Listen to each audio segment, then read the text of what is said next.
People's Platform. Good evening and welcome to the People's Platform. My guest tonight is Ganeshananthan, American writer of Sri Lankan Tamil descent. Her second book, Brotherless Night, was recently released to critical acclaim. Good evening and welcome. Thank you so much for having me. Let's talk about your second book, Brotherless Night, which had its global release in June of last year. It's a beautiful portrayal, a painful book to read, heart-wrenching, gut-wrenching portrayal of the period, starting with the period before the conflict in Sri Lanka. You say that you've been working on the book for 18 years, almost 2 decades before you finished writing it. My first question to you is, take us through that process, firstly from a research perspective and also from the perspective of you being of Sri Lankan Tamil descent, which makes it also deeply personal. Sure. Thank you for that question. I think that, of course, being of Sri Lankan Tamil descent makes me very interested in the history, and it gives me a certain kind of access to different kinds of stories. So, for example, community knowledge, community storytelling. I was aided by the generosity of people who had lived through this time period. Many of those people live all over the world, so they form a significant chunk of the diaspora. Many people migrated during that time period. So I was able to speak to people who had lived through essentially the earliest phases of the war. From the book starts its Sri Lankan section in 1981, and it goes through about 1989, and then leaps forward towards the end. And because I was able to speak to people, I was able also to check stories that I had heard that were maybe in some ways incomplete or only partially, just partially complete, things that I wanted to complicate or in some way find more nuance in. So I was able also to deepen the stories that I had heard, to hold up different versions and compare them and see how different perspectives might influence people's understandings of Sri Lankan history, of the history of the conflict. So that was a real privilege. I think that a lot of people took a lot of time and energy to speak with me, which I really appreciate, and which I think a lot of people, it is a painful period. You refer to the book being very emotional, and I think I was interested in what it would feel like to live during that time period. So the book is set mostly in Jaffna, and it centers really on Tamil women and Tamil civilians, Tamil students, students in general. So people whose ordinary civilian lives were disrupted by the conflict and who had to move around it or through it.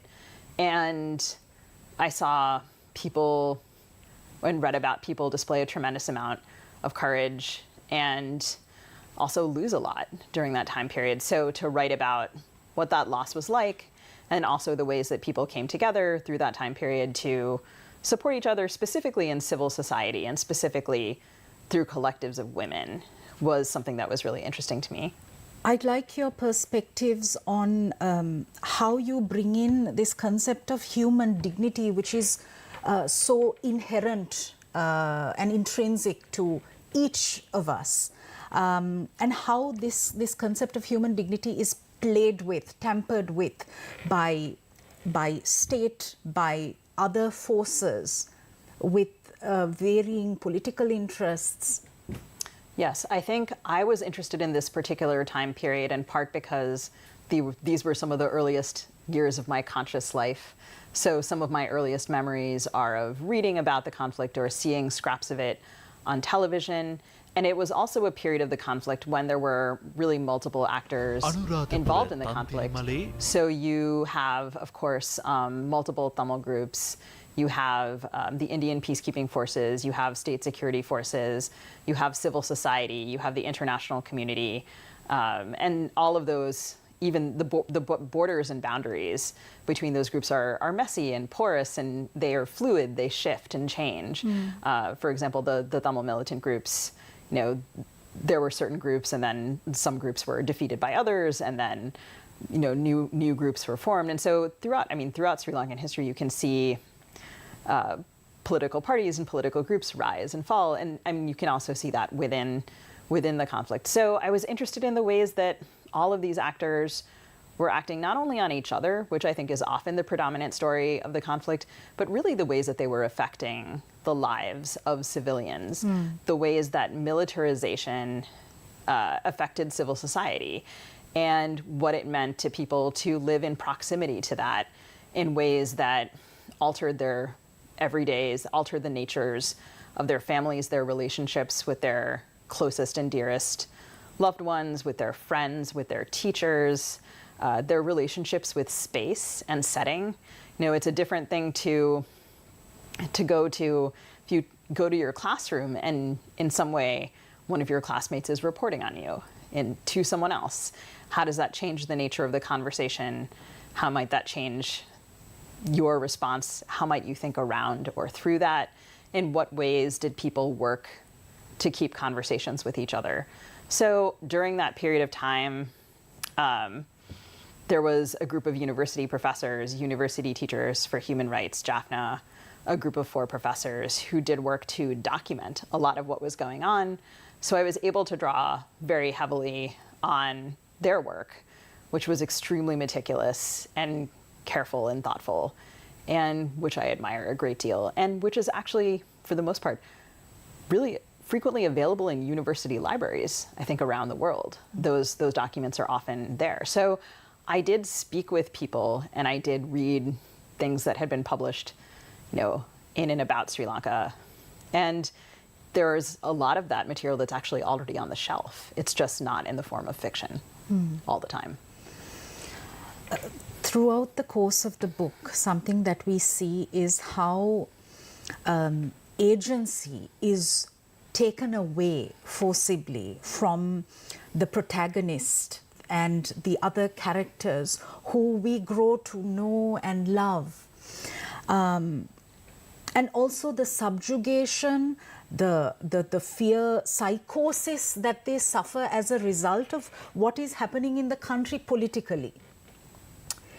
And it's really difficult to read, knowing that this book is based on accounts of history of this country. It is. I have been told that it is a challenging read. And I think also, hopefully, I've also been told by some people that it is a healing thing to read, to see it documented. And so the protagonist you referred to, Sashi, she is the 4th of 5 children. She has 4 brothers, and she has different relationships with all of them. And I did try to make them alive and human and different and quirky, and that they have political opinions that are different from each other. Sometimes those opinions change. Sometimes she tries to change opinions and doesn't succeed, or sometimes she does. So they have arguments and conversations about politics like people do, and also about their futures, which are, of course, necessarily intertwined with the future of politics. The future of politics in any country shapes the future of its people. What possibilities do they have? So this protagonist, as the book starts, she is in her teenage years and she's doing her A-levels, and she wants to become a doctor, right? And that's that's a story that I heard a lot, and it's very common in different parts of Sri Lankan society to have that ambition. And over and over, as I was researching this, I did hear from people who had pursued medical education and other kinds of education during this period, and that's the most ordinary thing to want. Everyone wants to learn things and do something bigger than they're presently doing, or something different, something that's exciting and pleasurable, and such a human thing to want. And the conflict did disrupt that. It meant that medical education for some students, maybe it meant that they began here and finished overseas, or that they finished overseas entirely, or that their medical education was sort of in fits and starts, that there were long pauses where the university was shut down or classes were not held for whatever reason. So the people who tried to keep that educational space and the space for dialogue available are people that I really admire. Let's also discuss how anger, frustration are key emotions that run throughout the novel. And these are real emotions that real people have also felt going through the conflict and even to date. How do you think your novel Brotherless Night is also a reflection of the real society that we live in today in Sri Lanka? I think that all of that historical memory is part of present conversation, whether or not there is always the space to acknowledge things that have happened. I think that there is still a significant chunk of the population that lived through the conflict and lived through it, whether in the eastern province or the southern province or the northern province or in Colombo or in Jaffna, what have you. There are a lot of people who know these events. So I guess I was also interested in a story that made people understandable to each other. So I think it's possible that someone might read this book and recognize maybe some part of their own experience, and then hopefully also see an experience maybe that they didn't think about or that wasn't central to their way of living at that time or later, and that they might see how those things are in conversation with each other, that they're part actually of one story. And of course, Brotherless Night is not the only book about this time period. So I think it's also in conversation with, as I mentioned, the University Teachers for Human Rights documents, notably The Broken Palmyra and its sequel, Palmyra Fallen. It's also, of course, in conversation with The Seven Moons of Mali Almeida, which is set very much during the same time period. There are even characters who are references to the same historical figures. So the book is hopefully something that allows people to enter a conversation that will bring them closer, maybe, I hope, to other people in a way that I think literature has always done for me. All right. We are in conversation with writer V.V. Ganeshananthan. We're going for a short commercial break. We'll be right back.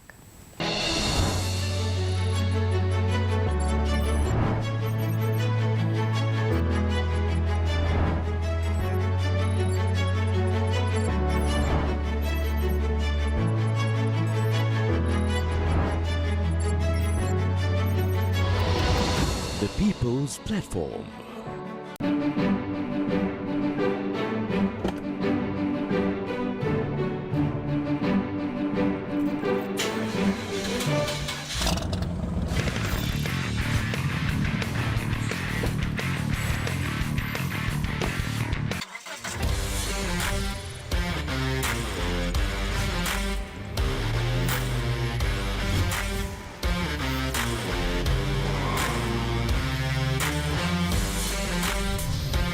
Vision, Saturday, 7:30 p.m.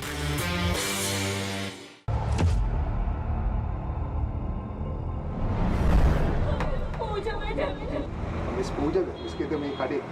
Idor Miss Pooja Raghu. Sorry madam, me wala mata poda kandaru ganna karuna. අර අපේ ගොල්ලෙක් තමයි කිව්වේ madam අවලා කියලා. මම ආසයි madam එක්ක වැඩ කරන්න. තවමත් මගේ දෛවය මට නපුරු.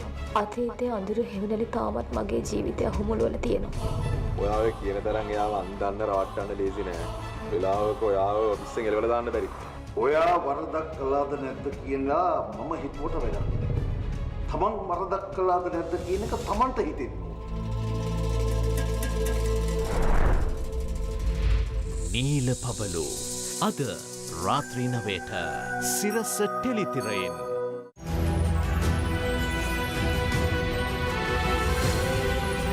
TV1 TV for life. India's UPI payment services launched in Sri Lanka and Mauritius. Multiple factions warn of attempts to delay Sri Lankan elections. No other leader can be compared to Ranil, a statement from UNP's Vajra. Multiple amendments to the Online Safety Act, less than a fortnight since it was passed. Health trade unions to go on strike again tomorrow. More than 60 killed in strikes on Gaza's Rafah.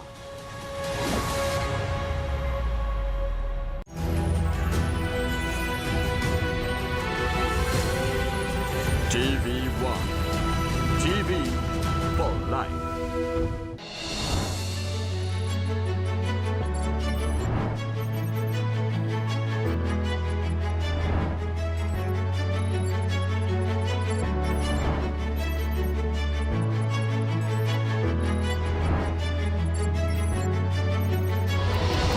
The People's Platform. Welcome back. We're in conversation with writer V.V. Ganeshananthan. I'd like you to start this half of the conversation with an excerpt from Brotherless Night. Sure, thank you. I'd be happy to do that. This is from fairly deep into the book, about halfway. And the protagonist, Sashi, is remembering an interaction that she had with her brother, who is in the movement. She sometimes sees him, even so. And she's thinking about a book that they had both read, a Tamil novel, and the ways that he helped her to read and to study. And I'll add any other context as I'm reading. I would have given him my copy of the book then, but I was still in the middle myself. I would have liked that, the idea of him reading something I had given him in one place while I read by the light he had given me in another. So I'll just stop here and say that there is not always current at this time. So one of the difficulties people were sometimes facing simply was doing their schoolwork, and her brother had given her a bottle of kerosene, a little bit of contraband. I used the kerosene until it ran out and never told anyone where I got it. The salt lamp he had taught me to make gave only enough light for a paragraph, so I moved it block by block down the pages with painstaking care. From the mantel, the Polaire chess piece my grandmother had left behind presided over my work. By the time I drained the bottle of kerosene's precious dregs, the medical school students had figured out a new habit.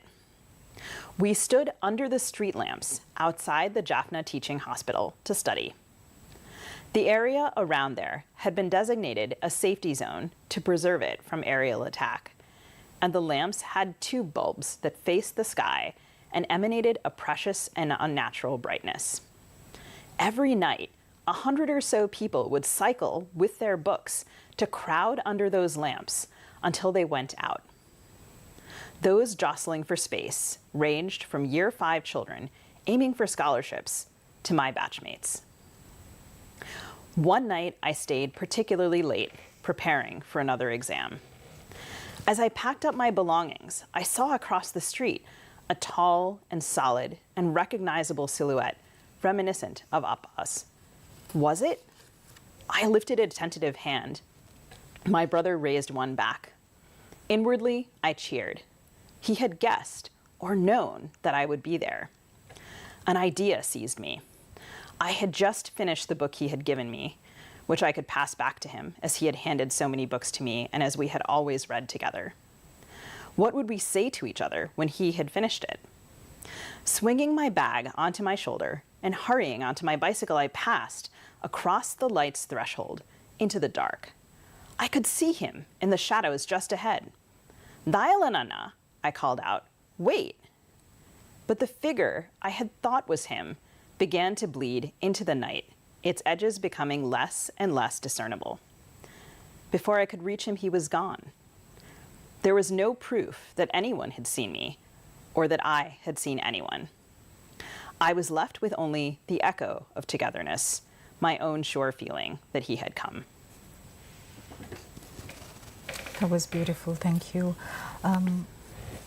From this, I'd like to ask you for your perspectives on how education, which is such a powerful tool to transform lives, is and has been throughout history across borders, been used to divide, subjugate people, and to keep people ignorant and desensitized to realities. For example, history education in Sri Lanka isn't the most comprehensive, and to heal after a conflict, Sri Lankans need to know about what happened in the past in a bid to not repeat mistakes from the past. As an educator yourself, you're an associate professor at the University of Minnesota. Speak to us about how we can overcome these deep-rooted, damaging inequalities in education. How do you view this? When I think about this now, it's impossible for me not to consider, of course, my own home context, the United States, where education, specifically public education, is very much under attack by various interests. And you do see, exactly what you're describing, people who would prefer, for example, to not address the history of enslavement in the United States, the histories of Black Americans, the history of American Indians, the history really of genocide in the United States, which is it's a foundational part of the founding of the United States. So, and yet how we talk about it, how we think about it, the language that we put to it, it's constantly being contested. So right now, book bans in the United States are increasing. You see them very much in particular states. This happens a lot in Florida. You see also queer texts being challenged. You see people trying to take books out of other people's hands, really. And so this happens with school libraries. It also, to some extent, happens with public libraries. So sometimes when I think about what can I do about something like that, actually the example I look to is sometimes Sri Lanka, where you see civil society groups. For example, in the book, there is a feminist book club that meets, and students read a text in common and talk about it. And they're not actually doing it in a class. They're doing it kind of in a tradition of educating themselves, taking responsibility for that themselves, because they want to know, they want to learn, they want to debate ideas with each other. So how can I look to that model, which so many people I know have used and benefited from, not only in Sri Lankan communities, but I think, right, there's a strong tradition of this kind of education in Black communities in the United States, right? The communities where education has been compromised or denied in some way, diminished, those communities have often come up with their own systems of community education. So what lessons can I learn from that?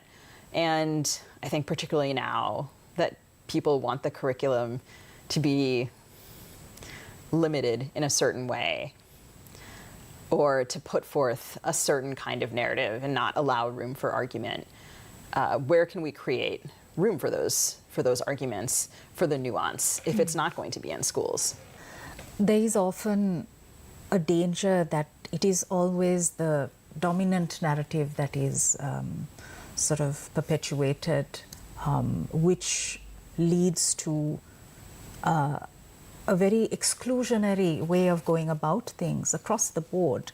And education can't function in a vacuum. It has to take into account the socio-economic, socio-political, cultural, religious, linguistic diversity, and be inclusive.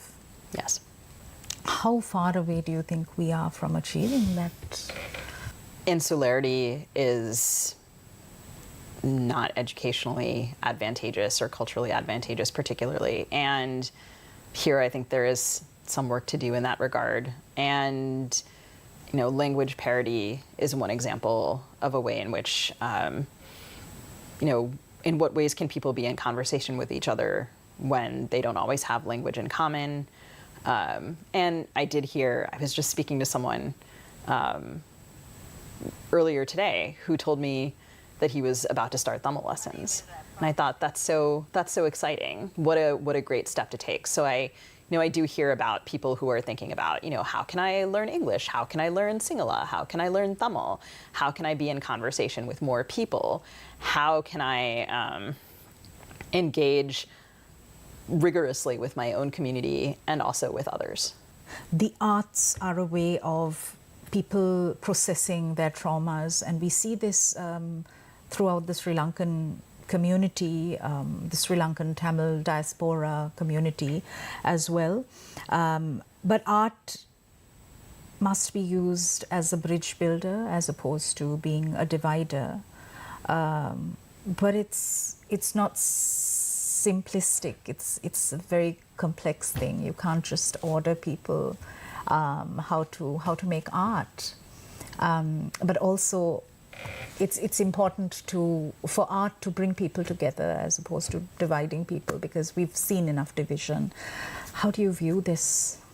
I think that art in general is good at complicating conversation because answers are not always required.